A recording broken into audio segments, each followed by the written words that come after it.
So, well, I guess I need to know what's Constantine's take on this guy Batman? Well, I think he thinks that, him wearing a cape and a pair of tights and running around is completely ridiculous. But uh, I love the banter that these two have in this movie. That's one of the most funnest things, I think. And they're both kind of reluctantly involved with each other. Well, especially Constantine in typical Constantine fashion, he's reluctantly doing anything. And the banter between them and the relationship they have in this is fantastic. And by the end, they kind of realize that they're both actually, okay guys. Right. Yeah.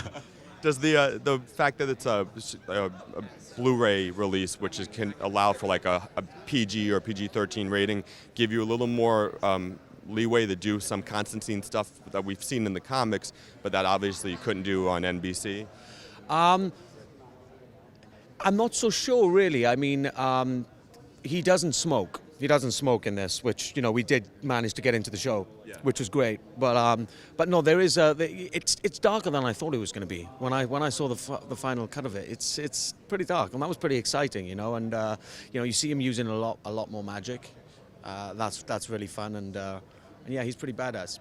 One of the nice things about animation, right, is that the magic costs the same as a guy walking down the street, I guess. Exactly. Yeah, totally.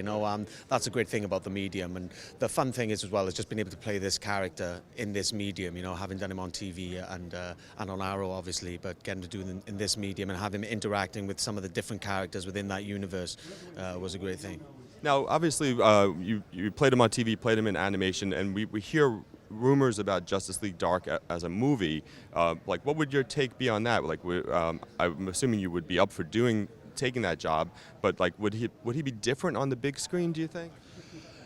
I imagine so. Yeah, I think that he probably would have to be a little different. But yeah, I mean, I've heard rumors that they're doing the movie, which I think would be great. He's such an iconic character, and what's great about the original Hellblazer comics are how dark they were and kind of how they got into the psychology of him, and the TV show within that medium, that was very much itself contained within, the universe that we created there, and it would be interesting to see what they do with him in a movie context. Yeah.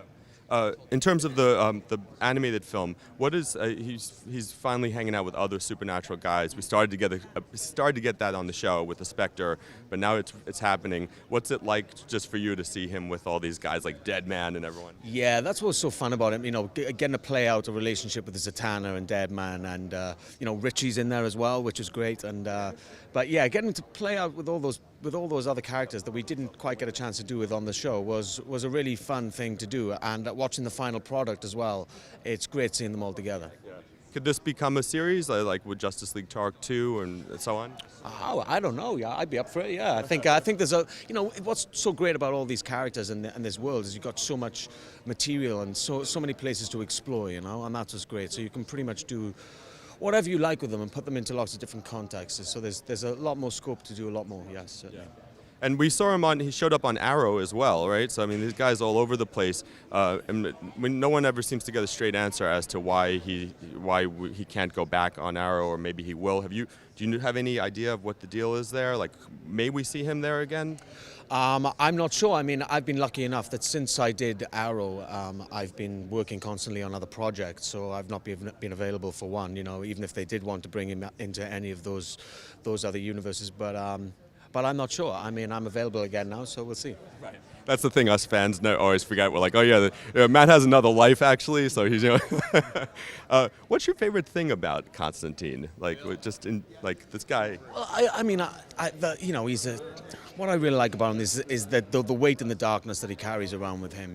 The fact that this guy's a seriously messed up guy, but then he still manages to kind of try and do the right thing, even though he doesn't want to, and the way that he uses his humor to cover up that darkness, and that's kind of was such a fun and interesting thing to play, the duality of that psychology. But there's so many things to him. He's such a three-dimensional, multifaceted character, that I feel like he's actually probably one of the greatest literary characters of the 21st century. But yeah, there's so much there to kind of delve into and get underneath his skin. So you're never kind of bored. Yeah, I never got bored of him. There was much more to explore, I found,